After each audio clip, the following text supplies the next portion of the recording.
All right, ready to dive in. We're tackling Timothy Ferriss's A 4-Hour Workweek today. Oh, a classic. It's more than just another business book, I mean, it's been crazy Yeah, for popular, sure. praised by everyone, from those productivity gurus think Jack Canfield to those fascinating minds like A.J. Jacobs. Right, right. And let me tell you, the table of contents alone, whoa, it'll grab you. Yeah. Chapters like, get this, drug dealing for fun and profit. No way. And the top 13 new rich mistakes. I'm hooked already and we're just getting started. Definitely makes you think twice about the usual path, doesn't it? Yeah. Especially now, when everything about work seems, well, less certain. Exactly. And Ferriss, he jumps right in talking about these two mindsets, the deferrers and then his new rich. Okay, I'm intrigued. Picture this, like a side-by-side comparison of how they see life. The deferrers, they're all about that delayed gratification. Work now, play later. Row. Exactly. Work, work, work, hoping to maybe enjoy life way down the line, decades from now, if they even make it that long. It's the default for so many people. Right. But the new rich, totally different story. They're like rewriting the rules, figuring out how to earn well and have those incredible experiences like right now. It's like Ferriss is hitting the reset button on how we think about work and happiness, you know? Totally. So many of us just accept that work till you drop story without even asking if it actually leads to a good life, a fulfilling life. It's like we're on autopilot. Exactly. And Ferriss is urging us to, really think about what matters and if we can redefine success on our own terms. Love that. It's not just escaping the 9 to 5. It's about replacing it with something way more, intentional and engaging. And here's the kicker. He says it's not even just about how much money you're making. Okay, so there's more to it. It's how you earn it. That's what matters. Yeah, I like where this is going. He uses this brilliant analogy, compares it to calories. Calories. Think about it. 500 calories of donuts versus 500 calories of, like, salmon and veggies. Totally different for your body, right? Makes sense. Same with income. If you earn it in a way that gives you freedom, flexibility, it's worth way more than that same amount earned while chained to a desk, stressed out of your mind. Freedom over stress, for sure. Right. And that's where this idea of relative income comes in, how much your money actually buys you, life and wise. Okay, I'm listening. Imagine living your same lifestyle but paying half the rent because you're in a city with a lower cost of living. That's your money working smarter, not harder. That's a good point. Ferriss gives examples of people living like royalty in Thailand, Costa Rica, all on what would be like a modest income in the U.S. I can see the appeal. Right. Ditch the cubicle, live an adventure-filled life. Sounds amazing, but how do we actually do that? I mean, fear holds so many of us back, right? Absolutely. Well, Ferriss, he tells this amazing story about a lawyer named Hans Keeling who takes this, like, paragliding leap of faith, literally, in Rio de Janeiro. Wait, he jumps off a mountain. This guy jumps off a mountain. Yep. And it's like that jump, that risk, it just opens up this whole new perspective for Keeling. Like he's seeing the world with new eyes. Exactly. And Ferriss is saying it doesn't have to be like literally jumping off a mountain for the rest of us, It's more about facing those internal hurdles. Exactly. He's saying that the worst case scenario, the one we build up in our minds, it's almost never as bad as we imagine. It's the fear itself that holds us back most of the time. Right. And that by facing it, taking that leap, even if it's metaphorical, it can unlock so much potential. I love that, taking the leap. He even tested this out with his students at Princeton. Oh, tell me more about this. He gave them this challenge. Contact some seriously high-profile people.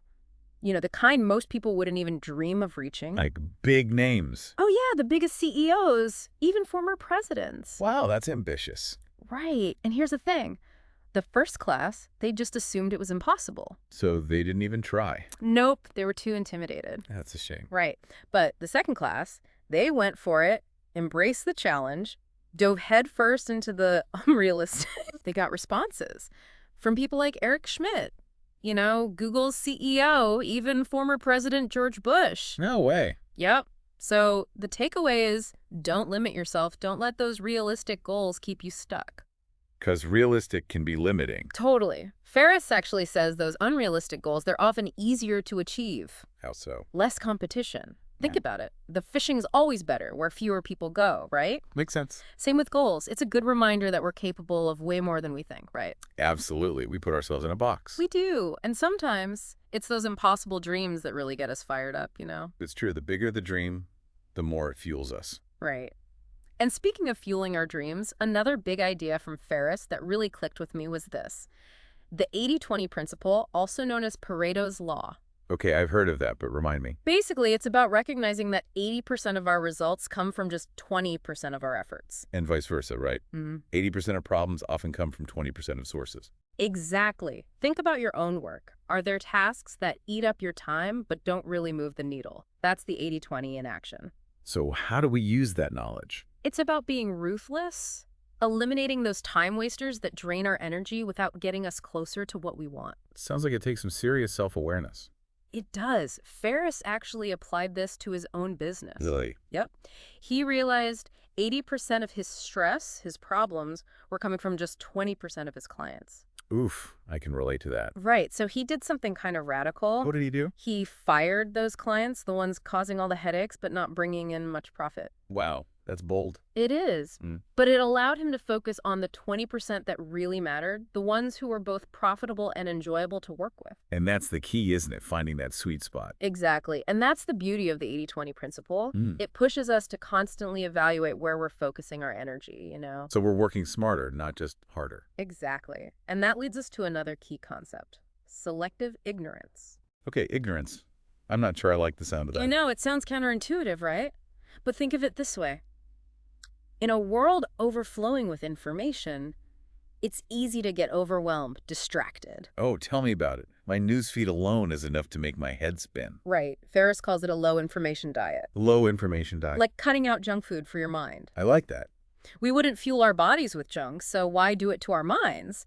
It's about being ruthless with what we let in. So how do we do that? How do we actually cut through the noise? Ferriss says, cut out news and inputs that don't lead to action. So if it's not actionable, it's out. Exactly. Things that just create mental clutter without adding real value, you know? I like it, so we're clearing our plates, making room for what matters. Exactly. And taking this idea of streamlining and optimizing even further, Ferriss talks about outsourcing. Outsourcing, like hiring help. Exactly. But imagine having, like, a whole team of skilled assistants at your fingertips ready to tackle your to-do list so you can focus on your zone of genius. Okay, now that sounds amazing. But is that realistic for most people? That's where virtual assistants come in, VAs, as Ferriss calls them. VAs.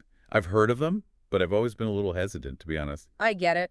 But Ferriss is all about using VAs, especially ones based in, like, India, to handle all sorts of tasks, from the boring stuff to the totally unexpected. Like what?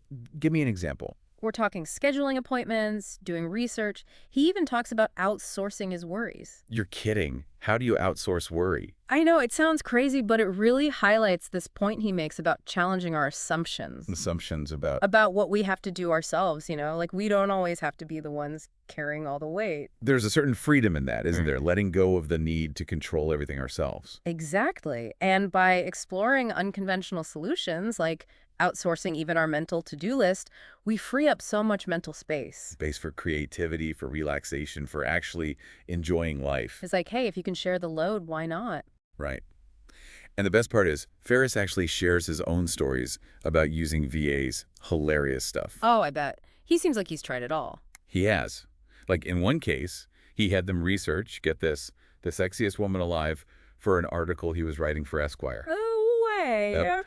And there's another one where he had them, like, perfectly replicate a favorite pair of pants for a client. He's got to be kidding. Nope.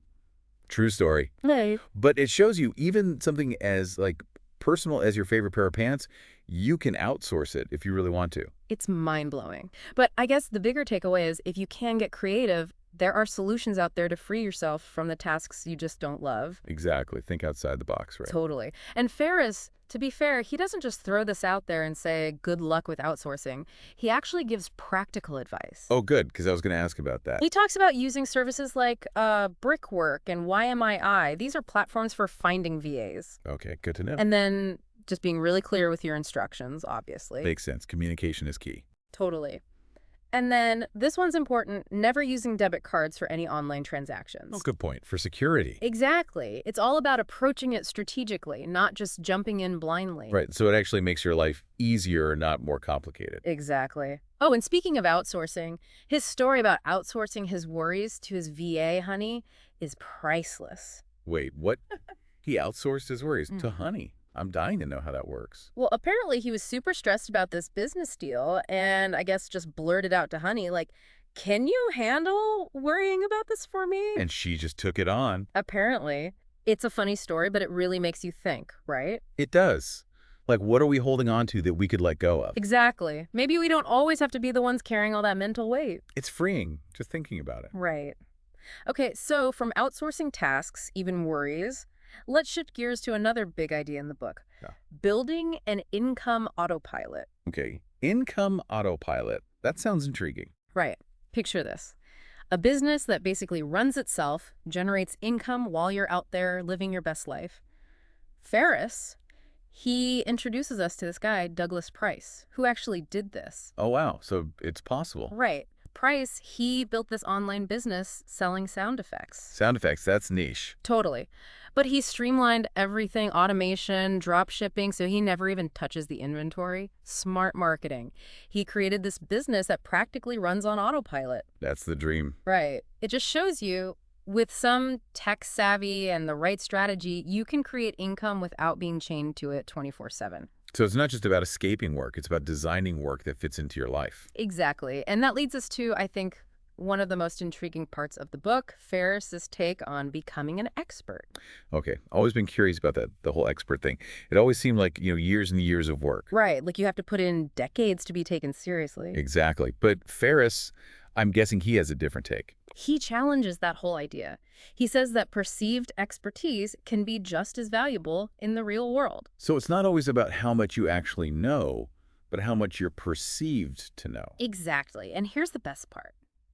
He gives this 5-step process for rapidly positioning yourself as an expert in your field. Okay, now you've got my attention. A fast track to expertise. Sign me up. Right. And it's not about being a fake. It's about strategically building credibility. So what are some of the steps? Things like writing for those industry magazines, joining those relevant professional groups, getting yourself out there. So it's about visibility, building a reputation. Exactly. It's like a shortcut. You don't necessarily need decades of experience, just smart strategies. I love that. It's empowering. Right. So as we wrap up our deep dive into the 4-hour work week, it's clear this book isn't about not working. It's about, designing a life where work serves you, not the other way around. It's about taking control, creating a life you love. Exactly. Breaking free from those old ideas about how we should live and work. And replacing them with passion, adventure, fulfillment. It's inspiring, really. It is. It's a call to action. So to everyone listening, if you could test drive your dream life, even just for a week, what would that look like? What one small step can you take today to move in that direction?